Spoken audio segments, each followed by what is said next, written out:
ये देखिए ऐसा है कि शुरुआत में ऐसा हुआ कि जब लॉकडाउन का दूसरा तीसरा दिन था, हमें 3-4 रिक्वेस्ट आई। तो हमने वहाँ का जो भी लोकल कार्यकर्ता था उसको कह के उनकी मदद करा दी, भारतीय जनता पार्टी का या हो, संघ का हो। लेकिन ऐसा हुआ कि कुछ तीसरे चौथे दिन लगभग 200, 300, 400, 500, 600 ऐसे रिक्वेस्ट आनी चालू हुए। और हमारे लिए भी संभव नहीं था कि हर क्योंकि रिक्वेस्ट का आप जवाब दे पाओ, अगर हर 1 घंटे में अगर 20 आ रही है, तो आदमी की कैपेसिटी है कि 10 का, 12 का, 15 का जवाब दे सकता है। तो शुरुआत में हमें समस्या ये भी आई कि ना, फॉर एग्जाम्पल कोई कहता है कि तमिलनाडु के इस हिस्से में कोई व्यक्ति है, मजदूर है, जो फंसा हुआ है और उनको कुछ खाने के लिए कुछ भी नहीं। तो कई बार अचानक ध्यान नहीं आता यार उस कोने में कौन सा अपने कार्यकर्ता है जिसको हम संपर्क कर सकते हैं। तो पहले सबसे पहले हम भारतीय जनता पार्टी का जो, क्योंकि मेरे को आज 18 साल की उम्र से मैं बीजेपी के अंदर हूँ, पर आज मेरी उम्र तो 29 साल है, तो लगभग 17-18 साल हो गए। तो वहाँ पे जो भी अपना लोकल कार्यकर्ता भाजपा का होता था, उनको टैग करते थे और वो आगे फिर उसको पहुंचाते थे। फिर कई बार ऐसा होता था कि हमें ध्यान में नहीं आता था हमारा कौन सा कार्यकर्ता वहाँ पे है। तो फिर हमने एक लोगों से ही मदद मांगी, जैसे बहुत सारे लोग पैसे की आर्थिक मदद करना चाहते हैं, तो हमने कहा कि हम आर्थिक मदद मत करो, आप हमें ना अपना एड्रेस, फ़ोन नंबर, ये सारी चीज़ें भेज दो, तो हम आपसे, अगर आपके एरिया में जैसे कोई राशन माँगता है, तो हम आपको टैग कर देंगे, आपका फ़ोन नंबर दे देंगे, तो आप उनको मदद करा दें। और लगभग 24 घंटे के अंदर 400 से ज़्यादा लोग उसमें मेरे से नए जुड़ गए, जो पहले कभी मेरे साथ जिनसे मेरी बातचीत नहीं हुई थी, वो लोग ऐसे भी थे बहुत। तो उसमें जिसकी भी रिक्वेस्ट आती है, चाहे नए लोगों की हो, बहुत से मजदूर हैं, स्टूडेंट्स हैं, उनकी हो, या विपक्षी पार्टियों में भी आपने कई लोगों की देखी होगी जिन्होंने बहुत रिक्वेस्ट की जब शुरू में उनको राशन नहीं मिल रहा था, तो वहाँ भी हमने राशन पहुँचाने का काम किया। अब कहा जाए तो 1-1.5 महीने पहले जो प्रेशर था, वो प्रेशर अभी फिलहाल कम है, क्योंकि एक समय ऐसा था कि 2 घंटे सोने को पूरे दिन में मिलता था। जी। और 5 बजे अगर सो तो 7 बजे लोग फ़ोन करके उठा देते थे, और उसके बावजूद गाली भी पड़ती थी। क्योंकि अगर आपने 200 लोगों को जवाब दिया, तो 200 तो छूट गए। हम उन 200 में से 100 गाली देते थे, "अरे! बड़ा कह रहे हैं बग्गा जी मदद कर रहे हैं, हमारी तो मदद नहीं की, हमारी तो नहीं सुनी।" तो जिनकी मदद नहीं हो पाती थी, वो गाली देते थे। बताते थे कि 18-19 साल मैंने बताया पार्टी के अंदर हो गए हैं, तो वो सभी संपर्कों को हमने यूज़ किया, और जहाँ पे नहीं था, वहाँ पे हमने आर्ट ऑफ लिविंग की मदद ली, पतंजलि योग पीठ की मदद ली। हमारे एक मित्र हैं सुधीर जी, जिनका लोन क्रूसेडर के नाम से हैंडल है, उनका में मेरे कहने में 500 लोगों को वो सुबह-शाम खाना खिलाते हैं।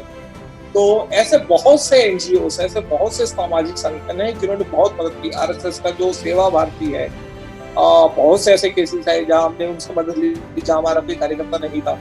तो इस तरह के जो जो भी केसेस थे, हमें कहीं मतलब ऐसा कोई भी, मुझे नहीं लगता कि इस 1.5 महीने के अंदर कोई ऐसा केस आया हो, जहाँ खाने की, मतलब ये रिक्वेस्ट आई हो कि राशन नहीं है, खाना नहीं है, लोग भूखे और हम पूरा नहीं कर पाए हों।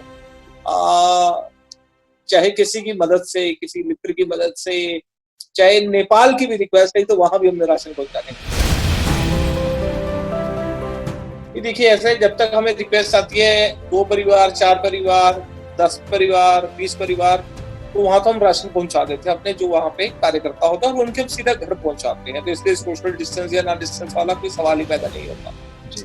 और जहाँ आता है कि जैसे 150, 200 का नंबर है, तो इंडिविजुअल तौर पे, क्योंकि we are not a government, केंद्र सरकार क्या करती है, स्टेट गवर्नमेंट को राशन देती है, बाँटने का काम जो होता है स्टेट गवर्नमेंट का होता है।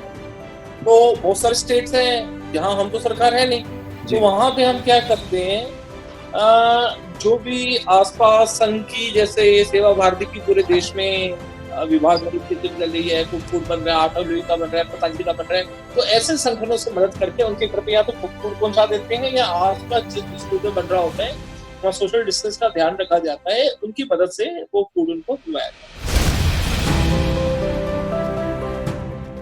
मुझे लगता है ये मूर्खता भरा फैसला है, और 1.5 महीने का जो लॉकडाउन है उसको एक तरह से, जो हमने कमाया है, ये ना हो कि वो उससे चला जाए। और जिस तरीके से दिल्ली की सड़कों पर जाम दिखने लगा है फिर से, ये अगर कायम रहा तो जो चीज हमने मरकज के अंदर देखी वो चीज कहीं, देखो वो तो भीड़ थी जी तो अगर वहां हो सकती है तो ऑफिसों में भी हो सकती है, बिल्कुल।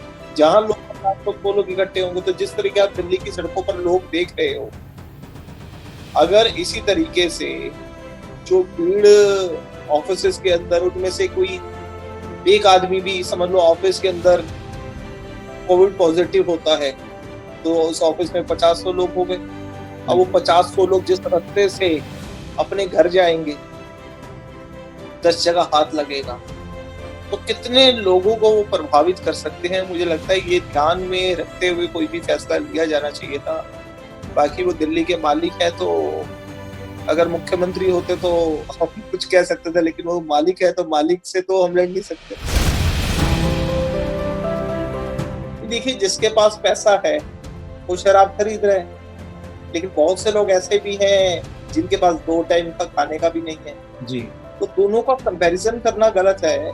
लेकिन मैंने कल सुझाव भी दिया, मेरे हिसाब से तो देखिए शराब ना बिके ना हो तो ज्यादा अच्छा है, लेकिन जो अभी स्टेट्स का प्रेशर आ रहा था कि उनके पास रेवेन्यू के सारे मॉडल खत्म हो गए थे, कोई टैक्स नहीं आ रहा तो जरूरी है, तो स्टेट्स का बहुत प्रेशर था। तो चलिए उस बात को अगर आपने मानना भी है कि उसके बिना नहीं चल सकती स्टेट्स की गाड़ी, तो मैंने एक सुझाव दिया कि जितनी भी शराब की बोतल है आप इसको होम डिलीवरी चालू कर दीजिए, चाहे उसके लिए आपको स्विगी की, जोमेटो की, इस तरह की जितनी भी कंपनी जो होम डिलीवरी करती है उनकी मदद लेनी चाहिए। एक तो सैकड़ों लोगों को रोजगार मिल जाएगा जो डिलीवरी करेंगे, और दूसरा जिस तरीके से 2-4 किलोमीटर लाइन लगी हुई है वो लाइन खत्म हो जाएगी।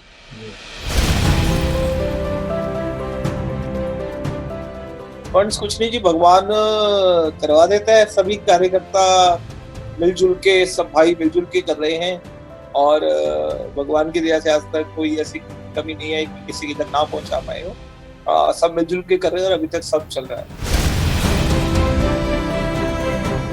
मुझे लगता है कि जो इस कोरोना से हमने सीखा है, जिस तरीके से लाखों की, करोड़ों की संख्या में लोग मदद के लिए आगे आए, इसको बना के रखें।